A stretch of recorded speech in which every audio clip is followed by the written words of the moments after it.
अंधविश्वास। क्योंकि क्या था कि चंद्रमा कुछ भी कहते थे, जैसे चंद्रमा दिखता है ना, उसमें एक बुढ़ी अम्मा ऐसी दिखाई देती है, वो तो एक बहुत दूर चमकता हुआ कुछ है। इसलिए पाठ का नाम पानी में चंदा और चांद पर आदमी। देखो, पहले चंदा मामा को पानी में दिखाया जाता था कि आ गए चंदा मामा, खेल लो इसे छई छपा छई। जब तक आप सुनते सुनते उस बात को लिखोगे नहीं और लिखने के बाद फिर से उसका रिविजन करोगे नहीं, तब तक कुछ नहीं आएगा। फिर लगेगा कि यार हमें तो समझ में ही नहीं आया, हमें तो समझ में नहीं आया। बहुत सारे बच्चे ना, इनकी जो बहुत सारी पुस्तकें थी, बहुत सारी रचनाएं थी, उनके अलावा और भी ये क्या क्या करते थे। क्या सिर्फ गद्य साहित्य भी लिखा या फिर उन्होंने कविताएं भी लिखी। हेलो हेलो जी मेरे प्यारे बच्चों, कैसे हैं जी? बढ़िया, स्वस्थ एवं खुश, और इसी तरह से रहना है हमें स्वस्थ, क्योंकि हमें केवल छोटे छोटे कार्यों पर ही अपना समय बर्बाद नहीं करना है। हमें बहुत ऊंचाई तक जाना है भाई, हमें चंद्रमा तक जाना है। क्योंकि आज मैं लेकर आई हूं चैप्टर जिसका नाम है पानी में चंदा और चांद पर आदमी। लिखा है जयप्रकाश भारती जी ने। भाई पानी में चंदा, पहले क्या था कि जब प्रभु राम छोटे थे, बालपन में थे, उन्होंने कहा मैया मैं तो चंद्र खिलौना ले हूं। तो माँ ने, कौशल्या माँ ने उनको बड़ी सी परात में पानी में चंदा दिखाई कि बेटा ले, ये है तेरा चंदा। अब चला गया चांद पर आदमी। कितना विकास हो चुका है, कितना सब कुछ बदल चुका है। इंसान क्या नहीं कर सकता, मतलब हम कितने शक्तिशाली हो गए, हम तो बन गए शक्तिमान। तो चलते हैं, सबसे पहले जानते हैं जयप्रकाश भारती जी के बारे में और देखते हैं कि उनका जन्म परिचय क्या है। तो जन्म हुआ 2 जनवरी सन 1936 को, मेरठ उत्तर प्रदेश। रघुनाथ सहाय पिताजी, और यहाँ से इस दुनिया को अलविदा कह गए 2005 में। शिक्षा बीएससी, संपादन साहित्य साप्ताहिक हिंदुस्तान, नंदन पत्रिका, लेखन विधा पत्रिका, पुस्तक तथा बाल साहित्य। भाषा सरल एवं सहज, शैली वर्णात्मक, चित्रात्मक, उद्धरण, रेखा चित्र, भावनात्मक। क्या बात है, क्या बात है। प्रमुख रचनाएं हैं हमारे गौरव के प्रतीक, आदिम युग से अणुयुग तक, सरदार भगत सिंह, लोकमान्य तिलक, बर्फ की गुड़िया, दुनिया रंग बिरंगी। भाई जब दुनिया इतनी रंग बिरंगी है तो सोचो उनकी ये रचनाएं कितनी प्रसिद्ध हुई। तभी तो जयप्रकाश भारती जी का नाम हिंदी साहित्य में बड़े ही सम्मान के साथ लिया जाता है। साहित्य में स्थान, भारती जी ने हिंदी साहित्य जगत में बाल साहित्य और वैज्ञानिक लेखों के क्षेत्र में महत्वपूर्ण कार्य किया। तो इन्हीं का आज हम पाठ पढ़ने वाले हैं, पानी में चंदा और चांद पर आदमी। तो बहुत बहुत स्वागत है एक बार फिर से नेक्स्ट टॉपर्स की हिंदी क्लास में, जहां हम देश का भविष्य बनाते हैं। चलते हैं, हम भी देखते हैं चंद्रमा पर आखिर है क्या। चांद पर आदमी पहुंचा तो उसने क्या क्या देखा और क्या क्या हुआ। बहुत सारी बातें तो आप भी पहले से जानते हैं, है ना। सबसे पहले चंद्रमा पर कौन गए, उसके बाद वहां क्या हुआ, आदमी के अलावा भी वहां कोई जानवर भी गया था, पशु भी गया था, उसके साथ क्या हुआ। बहुत सारी बातें हम ऑलरेडी जानते हैं। अब इस पाठ में जानते हैं कि उन्होंने पानी में चंदा और चांद पर आदमी ही इस पाठ का शीर्षक क्यों दिया। बाल साहित्य के सफलतम साहित्यकार, स्पेशली बाल साहित्य, ठीक है, बच्चों की, मतलब जो बच्चों के लिए बहुत प्रिय विषय रहते हैं, है ना, उन पर इन्होंने बहुत सी रचनाएं की हैं और बच्चों पर रचना करना इनका बहुत ही प्रिय शगल रहा है। जयप्रकाश भारती का जन्म हुआ 2 जनवरी 1936 उत्तर प्रदेश के मेरठ नगर में। पिता श्री रघुनाथ सहाय एडवोकेट, मेरठ के पुराने कांग्रेसी और समाज सेवी रहे। भारती ने मेरठ में ही बीएससी का अध्ययन किया। छात्र जीवन में ही अनेक समाज सेवी संस्थाओं में प्रमुख रूप से भाग लिया। मेरठ में साक्षरता प्रचार के कार्य में इनका उल्लेखनीय योगदान रहा और वर्षों तक इन्होंने निःशुल्क प्रौढ़ रात्रि पाठशाला का संचालन किया। संपादन कला विशारद करके दैनिक प्रभात मेरठ तथा नव भारत टाइम्स दिल्ली पत्रकारिता का व्यवहारिक प्रशिक्षण भी प्राप्त किया। अब हम चलते हैं कि भाई इनकी जो बहुत सारी पुस्तकें थी, बहुत सारी रचनाएं थी, उनके अलावा और भी ये क्या क्या करते थे। क्या सिर्फ गद्य साहित्य भी लिखा या फिर उन्होंने कविताएं भी लिखी। तो इनकी अनेक पुस्तकें यूनेस्को और भारत सरकार द्वारा पुरस्कृत भी हुई हैं। हिमालय की पुकार, अनंत आकाश, अथाह सागर। अथाह मतलब क्या होता है, अनंत, जिसकी कोई सीमा ना हो, असीमित, अनलिमिटेड, ठीक है। यूनेस्को द्वारा पुरस्कृत विज्ञान की विभूतियां, देश हमारा देश, चलो चांद पर चलें। भारत सरकार द्वारा पुरस्कृत अन्य प्रकाशित पुस्तकें हैं सरदार भगत सिंह, हमारे गौरव के प्रतीक, अस्त्र शस्त्र, आदिम युग से अणुयुग तक, उनका बचपन यूं बीता, ऐसे थे हमारे बापू, लोकमान्य तिलक, बर्फ की गुड़िया, संयुक्त राष्ट्र संघ, भारत का संविधान, दुनिया, रंग बिरंगी। ये जो इनकी रचनाएं हैं वो हिंदी साहित्य में एक विशेष स्थान रखती हैं। एक सफल पत्रकार तथा सशक्त लेखक के रूप में हिंदी साहित्य को समृद्ध करने की दृष्टि से भारत जी ने उल्लेखनीय योगदान रहा। इन्होंने नैतिक, सामाजिक और वैज्ञानिक विषयों पर लेखनी चलाकर बाल साहित्य को अत्यधिक समृद्ध बनाया। ये लगभग 100 पुस्तकों का संपादन भी कर चुके हैं भाई, 100 पुस्तकों का संपादन, जिनमें विशेष रूप से उल्लेखनीय है भारत की प्रतिनिधि लोक कथाएं, किरणमाला 3 भाग, अनेक वर्षों तक ये साप्ताहिक हिंदुस्तान में सह संपादक रहे। इन्होंने सुप्रसिद्ध बाल पत्रिका नंदन, जो कि बहुत प्रसिद्ध थी, सुप्रसिद्ध मतलब बहुत प्रसिद्ध, हिंदुस्तान टाइम्स द्वारा संचालित, का संपादन भी किया। इनके लेख, कहानियां, रिपोर्टाज सभी प्रमुख पत्र पत्रिकाओं में प्रकाशित हो चुके हैं। रेडियो पर भी इनकी वार्ताओं तथा रूपकों का प्रसारण हुआ है। तो वाह, क्या बात है। जयप्रकाश भारती जी की रचना आज हमें पढ़ने का अवसर प्राप्त हुआ। इसके लिए तो हम भी मतलब यूँ कहें कि हिंदी में अपने आप को हम गौरवान्वित महसूस करते हैं कि हिंदी साहित्य में हमारे यूपी बोर्ड में जयप्रकाश भारती जी का जो लेख या पाठ है या रचना है शामिल है। दुनिया के सभी भागों में स्त्री, पुरुष, बच्चे रेडियो से कान सटाए बैठे थे। जिनके पास टेलीविजन थे वे उनके पर्दे पर आंखें गड़ाए बैठे थे। अब चल रहा है एक समाचार कि हुआ क्या था, क्या है। मानवता के संपूर्ण इतिहास की सर्वाधिक रोमांचक घटना के एक एक क्षण के वे भागीदार बने। उत्सुकता, कुतूहल, एक्साइटमेंट, ठीक है, अपने अस्तित्व से ही बिल्कुल बेखबर हो गए। युग युग से किस देश और जाति से चंद्रमा पर पहुंचने के सपने नहीं संजोए, आज इस धरा के 2 मानव उन सपनों को सच कर दिखाने के लिए कृत संकल्प थे। वो 2 कौन थे जानते हैं ना?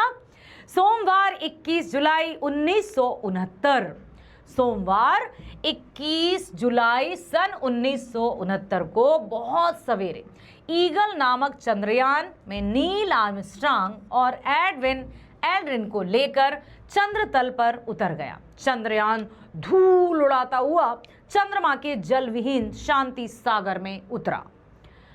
भारतीय समय के अनुसार 1:47 पर किसी अन्य ग्रह पर मानव पहली बार वहां पहुंचा। असीम अंतरिक्ष को चीरते हुए पृथ्वी से 4 लाख किलोमीटर दूर, कितने दूर? पृथ्वी से 4 लाख किलोमीटर की दूरी। चंद्रमा पर पहुंचने में मानव को 102 घंटे 45 मिनट और 42 सेकंड का समय लगा। कितनी दूरी थी? 4 लाख किलोमीटर, जिसमें 102 घंटे 45 मिनट और 42 सेकंड का समय लगा। अपोलो 11 को कैप केनेडी से बुधवार 16 जुलाई सन 1969 को छोड़ा गया। इसमें 3 यात्री थे, commander Neil Armstrong, Michael Collins और एडविन एल्ड्रिन। चंद्रमा की कक्षा में चंद्रयान मूल यान कोलंबिया से अलग हो गया और फिर चंद्र तल पर उतर गया। उस समय माइकल कॉलिंस मूल यान में 96 किलोमीटर की ऊंचाई पर निरंतर चंद्रमा की परिक्रमा कर रहे थे, ठीक है। नील आर्मस्ट्रांग ने चंद्र तल से पृथ्वी का वर्णन करते हुए कहा कि यह बहुत बड़ी, चमकीली और सुंदर, बिग, ब्राइट एंड ब्यूटीफुल, बहुत ही सुंदर दिखाई देती है। क्या? हमारी पृथ्वी। एल्ड्रिन ने भाव विभोर होकर कहा, सुंदर दृश्य है, सब कुछ सुंदर है। उसने कहा कि जहां हम उतरे हैं उससे कुछ ही दूरी पर हमने बैंगनी रंग की चट्टानें देखी हैं। हाँ, बैंगनी रंग की चट्टानें, चंद्रमा की मिट्टी, चट्टानें सूर्य की रोशनी में चमक रही हैं। यह एक भव्य एकांत स्थान है। चंद्रयान ठीक स्थिति में है। यह निरीक्षण करके कुछ खा पी कर और सुस्ता लेने के बाद नील आर्मस्ट्रांग चंद्रयान से बाहर निकले। चंद्रयान की सीढ़ियों से धीरे धीरे नीचे उतरे। अब भाई चंद्रयान जिसमें बैठकर गए थे उससे भी आराम से धीरे धीरे वो नीचे उतरते हैं। उन्हें यह तय कर लेना था कि वैज्ञानिक चंद्रदल को जैसा समझते हैं, चंद्र तल को मतलब जो धरती कह लो, धरती तो नहीं थी, वह एकदम वैसा ही है या कहीं अलग है। आश्वस्त होने के बाद वह यान के पास ही कुछ कदम चले। चंद्रतल पर पांव रखते उन्होंने कहा, यद्यपि यह मानव का छोटा सा कदम है, लेकिन मानवता के लिए बहुत बहुत ही ऊंची छलांग है। जो असंभव सा लगता था वो अब साकार हुआ है, वो अब संभव हुआ है। अभी तक एल्ड्रिन भले ही भीतर बैठा हो, लेकिन वह निष्क्रिय नहीं था। उसने मूवी कैमरे से आर्मस्ट्रांग के चित्र लेने शुरू कर दिए, खचाखच, क्योंकि पृथ्वी पर भी तो भेजने थे, कनेक्शन थे, ठीक है। 20 मिनट बाद ही एडविन एल्ड्रिन व चंद्रयान से बाहर निकले। उन्होंने भी चंद्र तल पर चलकर देखा जब आर्मस्ट्रांग चंद्रधूल का एक तात्कालिक नमूना जेब में रख चुके थे। अब उन्होंने टेलीविजन कैमरे को त्रिपाद पर जमा दिया। अरबों डॉलर खर्च करके मानव चंद्र तल पर पहुंचा। उसे अपनी सीमित समय में एक एक क्षण का उपयोग करना था। दोनों चंद्र विजेताओं को चंद्रमा की चट्टानों तथा मिट्टी के नमूने लेने, कई तरह के उपकरण वहां स्थापित करने थे जो बाद में पृथ्वी पर वैज्ञानिक जानकारी भेजते रह सकें। इन चंद्र विजेताओं ने चंद्र तल पर भूकंपीय यंत्र स्थापित किया, ठीक है, और लेजर परावर्तक रखा। इन्होंने एक धातु फलक, जिस पर तीनों यात्रियों ने अमेरिकी राष्ट्रपति निक्सन के हस्ताक्षर थे, वहां रखा। धातु फलक, है ना, पर खुदे शब्दों को आर्मस्ट्रांग ने जोर से पढ़ा। जुलाई 1969 में पृथ्वी ग्रह मानव चंद्रमा के इस स्थान पर उतरे। हम यहाँ सारी मानव जाति के लिए शांति की कामना लेकर आए। ये उन्होंने उसको पढ़ा, तेज पढ़ा, ताकि सबको पता चले जो भी उनके साथ थे। दोनों चंद्र यात्रियों ने अमेरिकी ध्वज चंद्र तल पर फहरा दिया। वायु न होने के कारण इस ध्वज को इस तरह बनाया गया कि स्प्रिंग की सहायता से यह फैला हुआ ही रहे। विभिन्न राष्ट्र ध्वजों के संदेशों की माइक्रोफिल्म भी उन्होंने चंद्र तल पर छोड़ दी। और यह क्या हुआ, उसके बाद 2 रूसी अंतरिक्ष यात्री यूरी गैगरिन और एम किमोरोव को मरणोपरांत दिए गए पदक और 3 अमेरिकी अंतरिक्ष यात्रियों ग्रिसम, हॉट और शेफी को दिए गए पदकों की अनुकृतियां भी वहीं रखी। अब बात यह आती है कि इससे पहले भी आप और हम ये सुन चुके हैं कि नील आर्मस्ट्रांग और एल्ड्रिन वहां गए और चंद्रमा पर पहुंचने वाले सबसे पहले थे, ठीक है। अब आपको और क्या क्या इनके बारे में पता है, अपने पास जो आप पेन और कॉपी लेकर हमेशा बैठते हैं, उसमें आपको बिल्कुल भी चीटिंग नहीं करना है खुद के साथ, क्योंकि पेन और कॉपी लेकर आप बैठेंगे, सिर्फ सुनने से ही सब कुछ नहीं होता है मेरे बच्चे।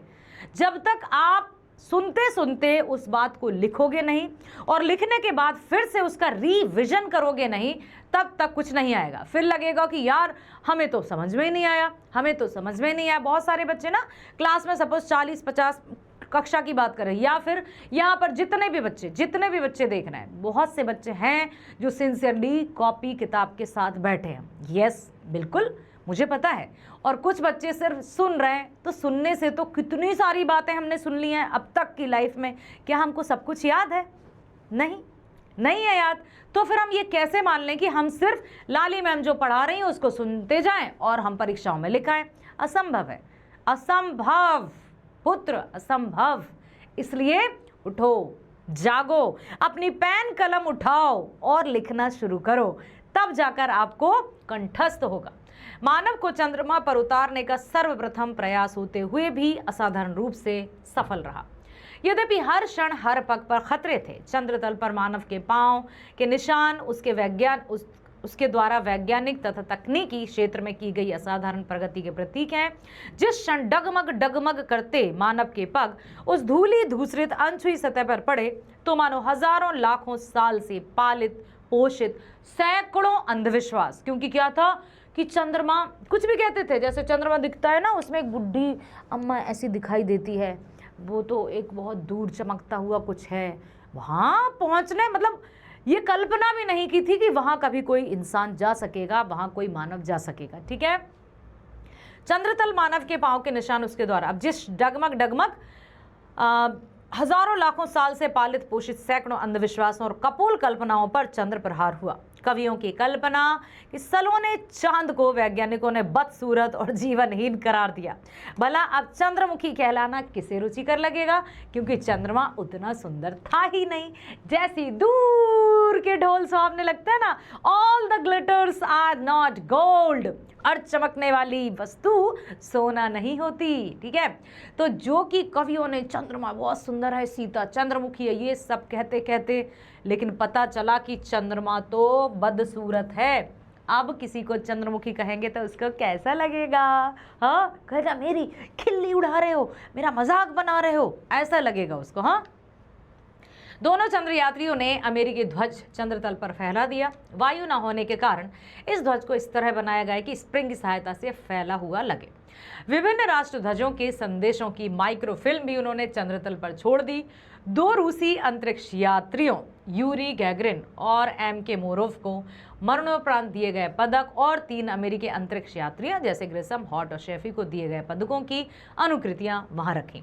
अपने व्यस्त कार्यक्रम को पूरा करने में चंद्र यात्रियों को थकान हो जानी बिल्कुल स्वाभाविक थी भाई। ना ऑक्सीजन लेवल सही था, ना हवा, मतलब जैसा हम धरती पर जैसे रहते हैं वैसा तो चंद्रमा पर माहौल ही नहीं था। लेकिन फिर भी बड़े प्रसन्न थे। आरंभ में वे बड़ी सावधानी के साथ एक एक कदम रख रहे थे, लेकिन बाद में कंगारियों की तरह उछल उछल कर चलते देखे, क्योंकि ग्रेविटेशनल फोर्स नहीं था ना, गुरुत्वाकर्षण बल नहीं था ना। जैसे जैसे हम ऊपर जाते जाते हैं ग्रेविटेशनल फोर्स कम होता जाता है। मानव को चंद्रमा पर उतारने का सर्वप्रथम प्रयास होते हुए आसान रूप से सफल रहा। हर क्षण हर पग पर खतरे थे। चंद्रमा मानव के पांव निशान हो गया। हमारे देश में नहीं, संसार की प्रत्येक जाति ने अपनी भाषा में चंद्रमा के बारे में कहानियां गढ़ी हैं, कविताएं रची हैं। रजनीपति माना तो किसी ने उसे रात्रि की देवी कहा, किसी विरहणी ने उसे अपना दूत बनाया तो किसी ने उसके पीलेपन को क्षुब्ध होकर उसके लिए क्या किया, बूढ़ा बीमार ही समझ लिया। बालक श्री राम चंद्रमा का खिलौना समझकर उसके लिए मचलते रहे। सूर्य के श्री कृष्ण भी उसके लिए हट करते हैं। बालक को शांत करने के लिए एक ही उपाय था कि चंद्रमा की छवि को पानी में उतारा जाए। लेकिन मानव की प्रगति का चक्र कितना घूम गया। इस लंबी विकास यात्रा को श्रीमती महादेवी वर्मा ने एक ही वाक्य में बांध दिया। पहले पानी में चंदा को उतारा जाता था और आज चांद पर मानव पहुंच गया। इसलिए पाठ का नाम पानी में चंदा और चांद पर आदमी। देखो, पहले चंदा मामा को पानी में दिखाया जाता था कि आ गए चंदा मामा, खेल लो इसे छई छपा छई, लेकिन आज मानव चांद पर पहुंच चुका है। मानव मन सदा से ही अज्ञात के रहस्यों को खोलने और जानने समझने को उत्सुक रहा। जहां तक कि वह नहीं पहुंच सकता था वहां पर कल्पना के पंखों पर उड़कर पहुंचा। उसकी अनगढ़ और अविश्वसनीय कथाएं उसे सत्य के लिए निकट पहुंचाने में प्रेरणा शक्ति का काम करती रही। अंतरिक्ष युग का सूत्रपात 4 अक्टूबर 1957 को हुआ, जब सोवियत रूस ने अपना पहला स्पुतनिक छोड़ा। प्रथम अंतरिक्ष यात्री बनने का गौरव यूरी गैगरिन को प्राप्त हुआ। प्रथम अंतरिक्ष यात्री कौन? Yuri Gagarin. ठीक है, ये अपन स्टार लगा देते हैं ताकि आपको हमेशा याद रहे। अंतरिक्ष युग के आरंभ के ठीक 11 वर्ष 9 माह 17 दिन बाद चंद्र तल पर मानव उतर गया। दिसंबर सन 1938 में पहली बार अपोलो 8 के 3 अंतरिक्ष यात्री चंद्रमा के पड़ोस तक पहुंचे थे। बीच की अवधि में रूस और अमेरिका दोनों ही देशों ने अंतरिक्ष यान छोड़े। इनमें कुछ मानव यान थे तो कुछ मानव रहित। इसे मानव का साहस कहें या दुस्साहस कि उसने अंतरिक्ष में पहुंचकर यान से बाहर निकल अनंत अंतरिक्ष में विचरण भी शुरू कर दिया। तो भाई अब तो मानव की हो गई बल्ले बल्ले, मजे आ गए। ठीक है, अंतरिक्ष में परिक्रमा करते 2 यानों को जोड़ने और एक यान से दूसरे यान में यात्रियों के चले जाने के चमत्कारी करतब भी किए गए कि एक यान से दूसरे यान में भी मानव गया। ये चमत्कारी प्रयास ही तो हैं, मतलब असंभव था। अपोलो 11 द्वारा चंद्र विजय से पूर्व मानो अपोलो 10 के द्वारा इस नाटक का पूर्व अभिनय किया गया। इसके 3 यात्री अंतरिक्ष यान को चंद्रमा की कक्षा में ले गए। एक यात्री मूल यान को कक्षा में, जैसे नहीं हम डेमो करते हैं, कोई भी हमारा जब एनुअल फंक्शन होता है स्कूल में तो उसकी हम रिहर्सल करते हैं, रन थ्रू होता है कि कैसा हम करने वाले, एक एक चीज़ हम सारे प्रॉप से लेकर सब कुछ हमें बिल्कुल वेल ऑर्गेनाइज्ड या मैनेज्ड रखनी पड़ती है ताकि कल को कोई भूल चूक ना हो। ठीक वैसा ही परीक्षण किया गया।